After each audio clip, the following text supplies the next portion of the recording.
C'est mon sujet de cœur et je trouve que c'est vraiment un sujet de société, de faire en sorte que chaque fille, chaque femme puisse se sentir en sécurité où qu'elle soit. C'est vraiment quelque chose qui me tient très très fort à cœur. Bonjour Sophie Rohani, Bonjour, merci beaucoup d'avoir accepté de répondre à nos questions. merci à vous. Vous avez fait vos études à l'Université libre de Bruxelles où vous avez obtenu en 2010 un master en droit public. Quelle a été la suite de ce parcours? Alors, la suite de ce parcours, c'est que j'ai été à Londres pendant 4 mois pour faire de l'anglais et j'ai dû rentrer parce que je n'avais plus de sous. Ça coûte très cher, Londres. Et suite à quoi, je suis rentrée et j'ai postulé directement au Centre d'action laïque, où j'ai travaillé pendant 3 ans et demi sur le campus de La Plaine. Donc, je restais proche de l'environnement universitaire qui m'était cher. Et à ce moment-là, je faisais du lobby politique, mais dans le bon sens du terme, à savoir que je sensibilisais les différents partis politiques au positionnement du CAL sur toute une série de questions, la laïcité bien évidemment, mais aussi et surtout, en tout cas pour ce qui me concernait, parce que j'étais dans la cellule études et stratégies, c'était le département, sur les questions d'égalité hommes-femmes, de politique carcérale, de justice, etc. Donc, et aussi les questions éthiques, bien évidemment, comme l'avortement par exemple. Donc oui, donc je travaillais au CAL. Et puis, à un moment donné, j'ai considéré que j'avais fait le tour. Et puis, j'étais aussi beaucoup découragée du retour des partis politiques à ce moment-là. À savoir que la plupart me disaient, voilà, c'est très intéressant ce que vous me proposez, mais on a notre colonne vertébrale, on sait où on va, on a nos positionnements, tandis que le Parti des filles était beaucoup plus à l'écoute, beaucoup plus ouvert et aussi m'a semblé être le parti le plus progressiste sur ces mêmes questions, éthique, politique carcérale, etc. Donc je me suis affiliée au parti et à un moment donné, en 2014, le chef cab non, le collaborateur d'Olivier Minguin est devenu chef de cabinet de Cécile Jodone qui devenait secrétaire d'État. Et à ce moment-là, j'ai passé des entretiens avec Olivier Minguin pour devenir sa collaboratrice parlementaire puisque je voulais m'impliquer encore plus dans le parti et on a tout à fait été sur la même longueur d'onde. Donc j'ai travaillé pour lui pendant 5 ans sur les mêmes questions. Donc ça a été extrêmement enrichissant. Et puis à un moment donné, on a voté le 2 cumul au sein du parti, à savoir qu'on ne pouvait plus être bourgmestre ou échevin et dans le même temps député. Et donc il a décidé de n'être plus que, entre guillemets, bourgmestre et ça m'a permis d'être deuxième sur la liste et d'être élu député fédéral, ce que je fais depuis 5 ans maintenant. On peut lire sur la page de votre parti que très tôt vous vous passionnez pour la politique communale puisque votre père était secrétaire communal à Waterloo et on remarque votre admiration pour son travail dans la bonne gestion de sa commune depuis presque 20 ans. La politique était donc dans vos gènes. Qu'est-ce qui vous a amené à la poursuivre au niveau fédéral? Alors, au départ, je ne voulais pas du tout faire de politique, ça m'a toujours intéressée, j'ai toujours été passionnée, bah, comme vous, je pense, par le fonctionnement de nos institutions, par les compromis, par les sujets et les débats de société que l'on peut défendre et faire émerger aussi parfois. Euh, mais j'avais même plutôt du dégoût par rapport au fonctionnement de la politique parce que certes, mon papa gérait la commune comme il le fallait, mais il n'était pas élu et j'avais les retours à la maison de comment se comportaient les élus entre eux et c'était pas reluisant. C'était beaucoup d'interpersonnel, beaucoup d'insultes, beaucoup de coups bas, beaucoup et donc ça m'a un peu dégoûtée. Je me suis dit mais quel milieu affreux en fait. Et donc je me suis dit ben, ce serait plus intéressant, comme je suis vraiment révoltée par les injustices, de dénoncer les injustices en devenant journaliste puisque j'étais passionnée par l'actualité politique. Et puis j'ai fait un stage dans un journal que je ne vais pas nommer, qui ne m'a pas du tout plu parce que je venais avec mes sujets de cœur et c'était systématiquement, quasi systématiquement refusé parce qu'on considérait que ça n'allait pas intéresser les lecteurs, enfin pas les lecteurs, oui, l'information, le, oui, les lecteurs, pas les lecteurs, ok? Donc les lecteurs de ce journal. Et donc, ça m'a causé beaucoup de frustration. Et donc, de fil en aiguille, oui, je me suis engagée au Centre d'Action Laïque, comme je vous l'ai dit. Et puis, j'ai été confrontée à cette barrière de partis qui disaient, oui, oui, c'est très bien ce que vous proposez, mais on sait où on va. Et je me suis dit, est-ce que je continue d'être dans cette posture de description ou de même de subir ces injustices ou est-ce que je passe de l'autre côté et je me dis maintenant, moi, je fais bouger les choses et il n'y a rien à faire, en tout cas jusqu'ici. La meilleure manière de le faire, en tout cas comme moi je le percevais, c'était d'être dans un parti politique pour pouvoir déposer des textes, interroger le gouvernement, euh, visibiliser certaines thématiques qui jusqu'ici ne l'étaient pas forcément. Et donc c'est un peu le cheminement qui s'est passé, mais c'était pas du tout prévu. C'était vraiment, c'est des rencontres en fait qui ont fait Que vous êtes j'en suis engagé arrivée là. Ouais, à ce niveau-là. ouais. Vous êtes vice-présidente de Défi Rode-Saint-Genèse et vous avez été 2 ans présidente de la sous-commission citoyenneté de la commission consultative des organisations de jeunesse Oui, qui organise des débats citoyens dans les écoles. oui. Avez-vous eu l'occasion d'aborder le sujet des droits des femmes et notamment toutes les atteintes qui peuvent être portées à ces droits, comme les violences sexistes ou sexuelles, et surtout, comment parler de ces problématiques à un jeune public? Alors, dans le cadre de la CCOJ, je n'ai pas eu l'occasion de le faire parce que c'était très court et qu'on avait défini d'autres thèmes à l'époque. Au sein de ma commune, on reste sur des thématiques, pardon, très très locales. Il n'empêche que, en tant qu'élue et même citoyenne locale, je suis déjà intervenue, notamment pour aider des voisins, des voisines en fait. J'ai eu certains voisins qui m'ont dit voilà Sophie, on voit que tu travailles beaucoup sur ces questions-là au Parlement de violences sexuelles. J'ai justement une amie qui est confrontée à un conjoint violent. Elle tente en vain de l'éloigner. Et donc qu'est-ce que tu peux faire pour nous? Et donc je l'ai mise en contact avec des amis avocats qui sont très compétents en la matière. Et donc je suis intervenue comme ça de manière concrète. Mais donc au niveau local et au niveau de la CCOJ, je ne suis pas intervenue sur ces thématiques-là. Je le fais maintenant au Parlement vraiment de manière quotidienne. C'est vraiment c'est mon sujet de cœur et je trouve que c'est vraiment un sujet de société, de faire en sorte que chaque fille, chaque femme puisse se sentir en sécurité où qu'elle soit. C'est vraiment quelque chose qui me tient très très fort à cœur. Et par rapport à ça, par rapport à votre question de la sensibilisation, ça paraît bateau, mais il n'y a rien à faire. On doit commencer par là, on doit commencer par l'éducation. Et ce, dès le plus jeune âge. Et c'est pour ça que tant au niveau de mon parti des filles qu'à mon niveau personnel, je suis convaincue qu'on doit généraliser l'EVRAS, donc l'éducation à la vie relationnelle, affective et sexuelle, dans toutes les écoles, dès le plus jeune âge, et bien évidemment de manière adaptée, mais on doit pouvoir le faire pour mettre finalement les enfants sur le même pied d'égalité. Parce qu'aujourd'hui, on voit que l'accès à l'information, la bonne information ne se fait pas de la même manière en fonction des écoles où vous êtes, si vous êtes dans le général, privé, public, professionnel.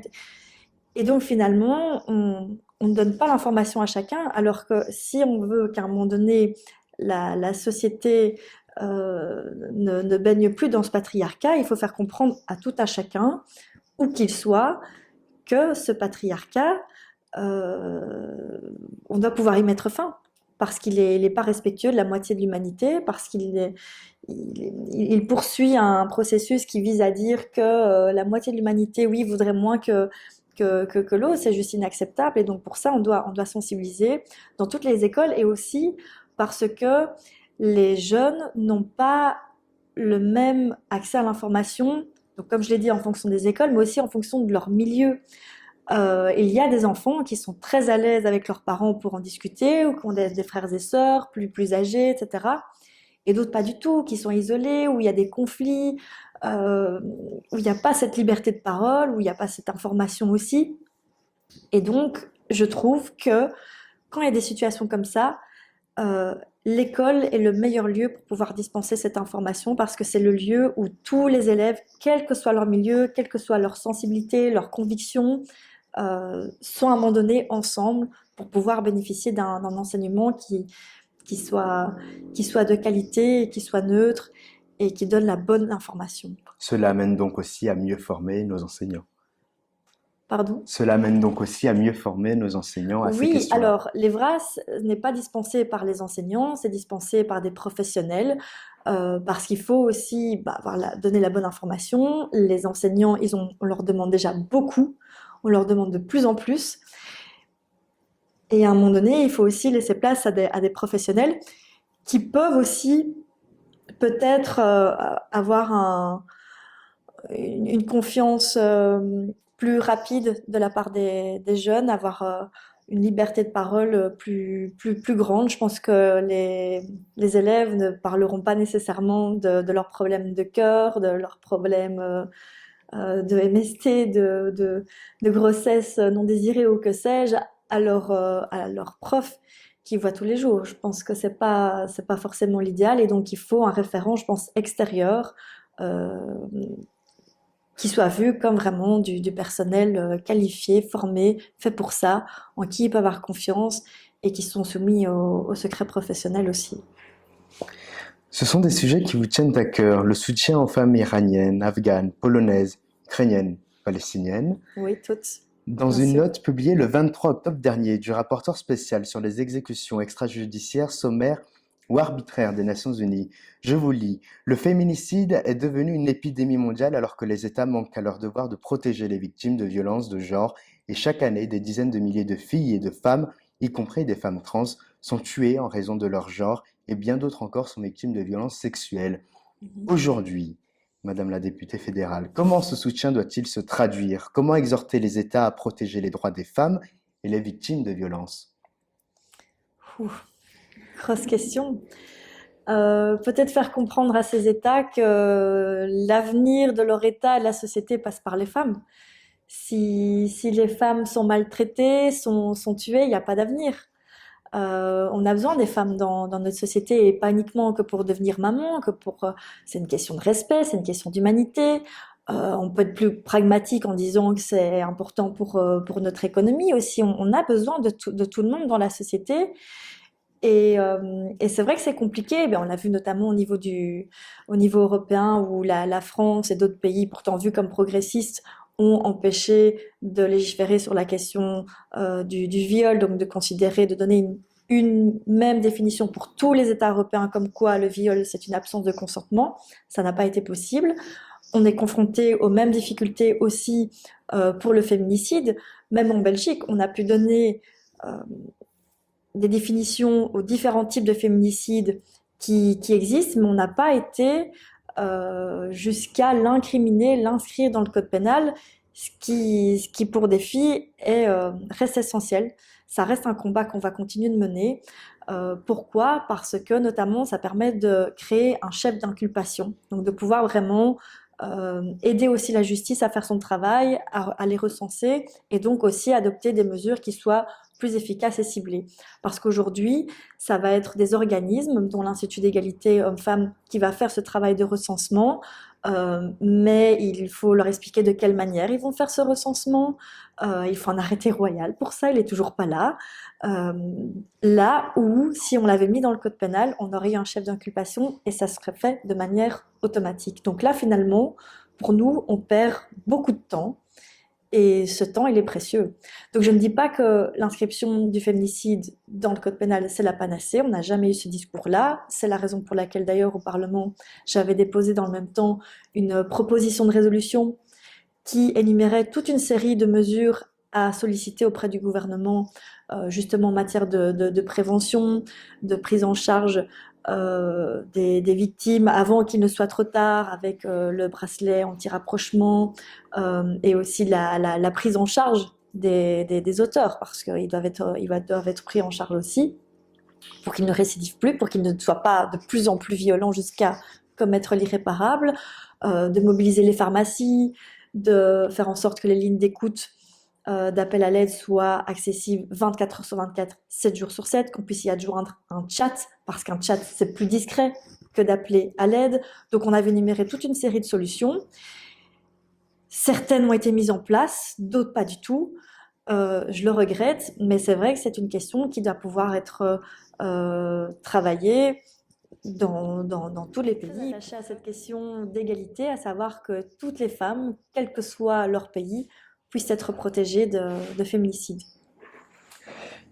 Le lundi 4 mars, les députés et sénateurs réunis en congrès ont voté pour l'inscription de la liberté garantie à la femme d'avoir recours à une interruption volontaire de grossesse. La France est devenue le premier pays au monde à inscrire explicitement dans sa constitution l'interruption volontaire de grossesse. Pouvons-nous y parvenir en Belgique? Je l'espère. Ce serait un signal fort, ça permettrait de bétonner ce droit fondamental qu'est le droit à l'avortement. Toutefois, je pense que la priorité n'est pas là. La priorité aujourd'hui, c'est de faire en sorte que l'on puisse dépénaliser totalement l'avortement. Ça veut dire supprimer les sanctions pénales qui restent aujourd'hui des peines de prison. Ça peut aller jusqu'à des peines de prison d'1 an, tant à l'égard des femmes qu'à l'égard de leurs médecins. Et aussi, dans le même temps, d'assouplir les conditions légales pour avorter. Ça concerne la suppression du délai de réflexion, parce qu'une femme qui a décidé d'avorter, elle y a déjà réfléchi, elle n'a pas besoin d'un délai imposé dans la loi pour se dire « Ah tiens, est-ce que je vais réfléchir? Est-ce que je suis bien consciente des tenants et des aboutissants ?» Non, elle y a déjà réfléchi. Et aussi, et on en a beaucoup parlé, d'étendre le délai légal pour avorter de 12 à 18 semaines. Pourquoi? Parce qu'aujourd'hui, il y a des centaines et des centaines de femmes par an qui doivent aller avorter à l'étranger, principalement aux Pays-Bas où le délai légal pour avorter est plus long. Sauf que pour cela, elles doivent le faire sur leurs propres deniers, puisque ce n'est pas remboursé par la sécurité sociale. Donc il faut que ces femmes aient certains moyens, ou alors elles doivent emprunter, ou elles doivent se débrouiller. Elles doivent s'absenter de leur lieu de travail pendant plusieurs jours. Donc ça aussi, ça reste compliqué. Elles doivent avoir l'entourage, elles doivent avoir l'information. Donc ça fait beaucoup de conditions.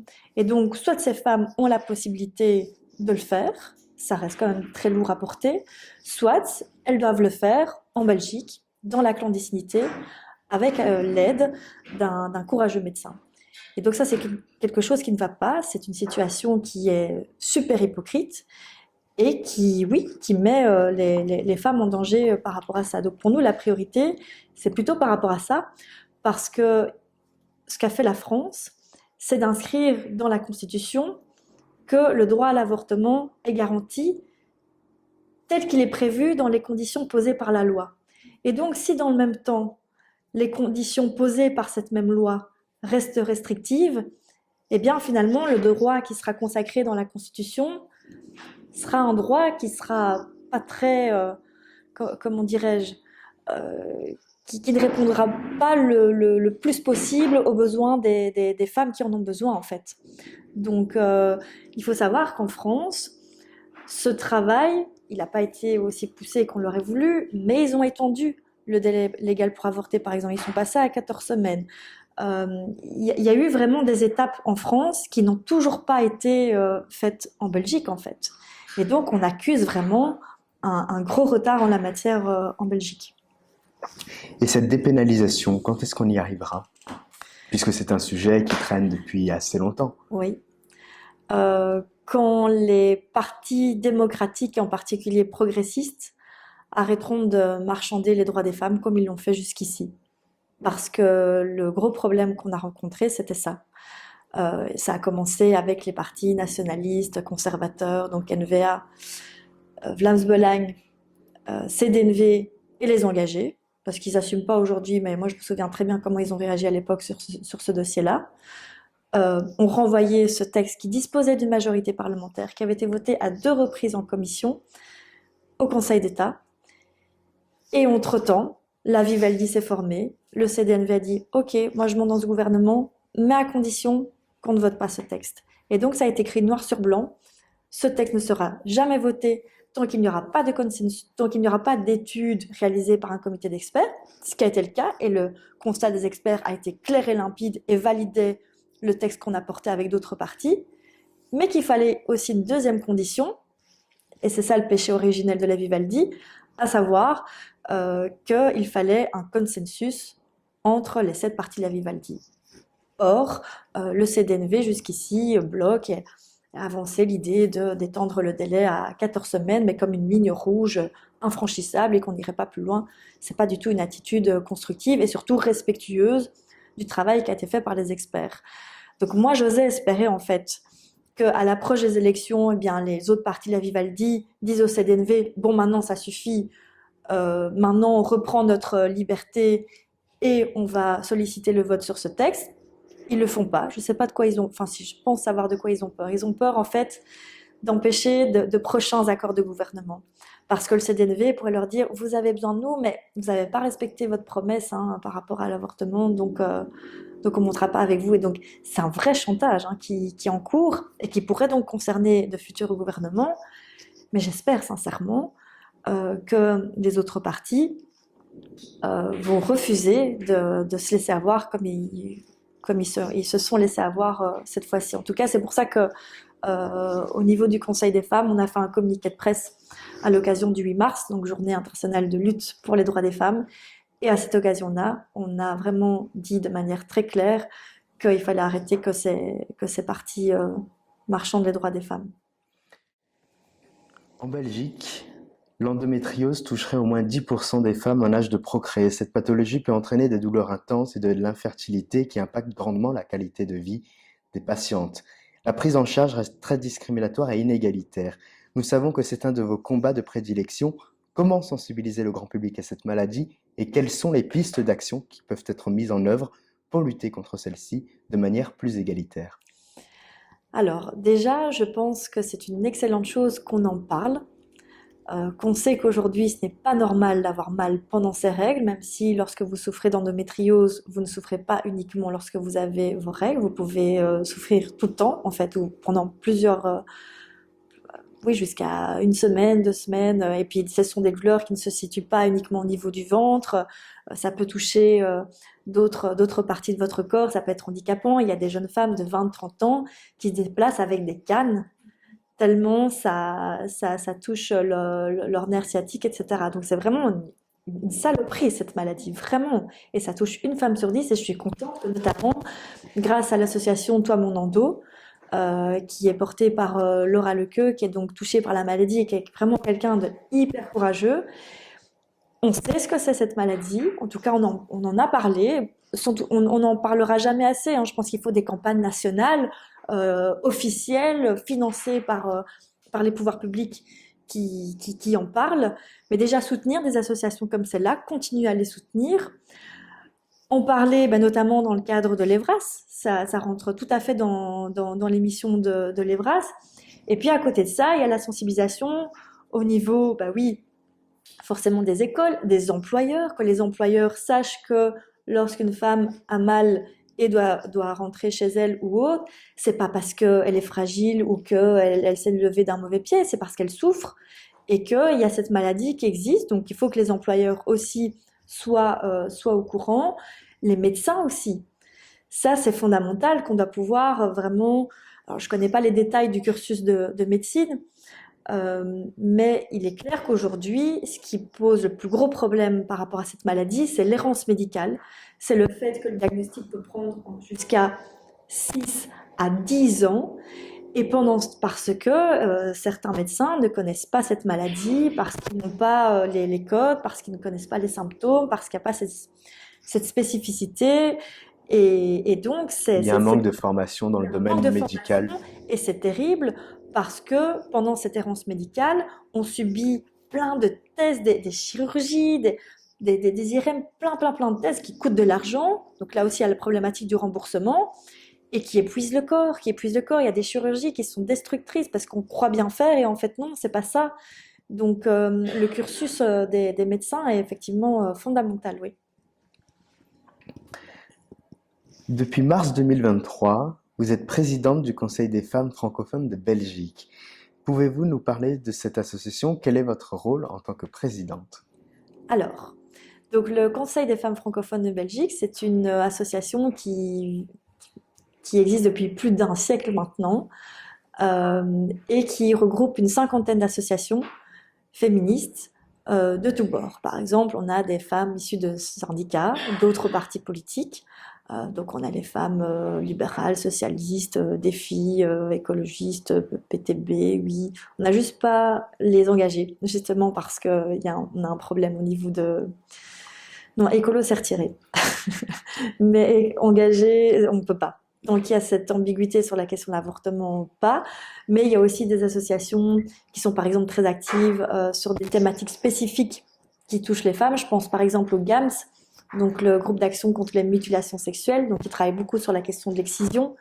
Donc c'est une vraie richesse. Donc le but du Conseil des femmes francophones de Belgique, c'est de sensibiliser la population aux thématiques que l'on porte à travers notre mémorandum. Donc on a rédigé à l'occasion des élections, à travers des événements. Par exemple, on a organisé notre université d'automne en octobre dernier sur la thématique des familles monoparentales, puisque l'on sait qu'aujourd'hui, 85% des familles monoparentales sont en fait des femmes qui font beaucoup de sacrifices, trop de sacrifices pour subvenir aux besoins de leurs enfants.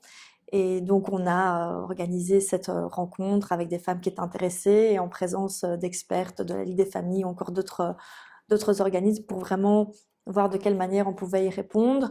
On est situé au niveau d'Amazon, donc le bâtiment qui abrite aussi d'autres associations féministes. Et pourquoi j'en parle? Parce que ça nous permet de mettre à disposition ce bâtiment pour aider d'autres associations. Par exemple, une association de femmes ukrainiennes m'avait contacté pour organiser un club de lecture pour permettre aux femmes ukrainiennes de se retrouver, d'échanger, de ne pas être isolées par rapport à ce qu'elles vivaient, etc. Donc ça, on va le faire. J'ai une autre demande aussi d'une association qui travaille sur les femmes qui guérissent d'un cancer, mais qui gardent encore des séquelles. Et donc là aussi, l'idée, c'était d'organiser un atelier de cuisine où elles peuvent se rencontrer, échanger et aussi se vider la tête en cuisinant. Donc ça, c'est des chouettes initiatives qui ont lieu. Et puis, on fait aussi beaucoup de communiqués par rapport à l'actualité, pour souligner quand il y a des bonnes choses qui sont réalisées, pour dire qu'on n'est pas contente non plus, comme à l'occasion du 8 mars. Donc, beaucoup de travail auprès des médias aussi. Donc, c'est un travail vraiment très diversifié. Notre entretien touche à sa fin. Oh, déjà. Avez-vous un dernier mot pour les jeunes femmes souhaitant s'engager en politique? Oui. Alors, leur dire que même si c'est très difficile, à tout point de vue, c'est un milieu très dur, très ingrat, qui est touché aussi par le sexisme, comme toute la société, de manière générale. Hein. Le politique n'en est pas exempt, et c'est dommage, parce que je trouve que c'est le secteur qui doit agir justement contre le sexisme et pas l'alimenter ou le reproduire. C'est un engagement formidable, parce qu'il est porteur de sens, parce qu'on y défend nos valeurs, nos convictions, qu'on a besoin de femmes en politique, parce que c'est la moitié de la population, parce que les femmes, tout autant que les hommes, ont des idées, ont des projets, ont des convictions, ont des choses à dire, ont aussi des vécus qui ne sont pas suffisamment relayés auprès des parlements. Et donc oui, je veux pas leur mettre la pression, mais effectivement leur dire qu'elles ont tout autant leur place au Parlement que les hommes, même parfois plus, parce que je pense que dans la manière de faire de la politique, on pourrait y gagner, d'avoir plus de femmes, plus de compromis. Je pense que c'est important. Et pour cela, qu'elles ne se laissent pas dévaloriser, qu'elles soient conscientes de leurs valeurs, qu'elles ne laissent personne leur dire ce dont elles sont capables ou pas. Et puis aussi que c'est quelque chose, la politique, on apprend ça sur le tas. On n'est pas forcément armé à rédiger une proposition de loi, à défendre une proposition de loi, à interroger un ministre. Moi, j'ai fait droit, j'ai jamais appris ça. Peut-être durant vos études de sciences politiques, j'en sais rien. Mais en tout cas, moi, je l'ai jamais appris et j'ai appris ça sur le tas. Et ça a été très enrichissant. Donc, tant pour défendre ses convictions que pour son enrichissement personnel, je trouve que ça vaut la peine à un moment donné si on a envie de franchir le pas. Merci beaucoup, Sophie Rony. Merci à vous.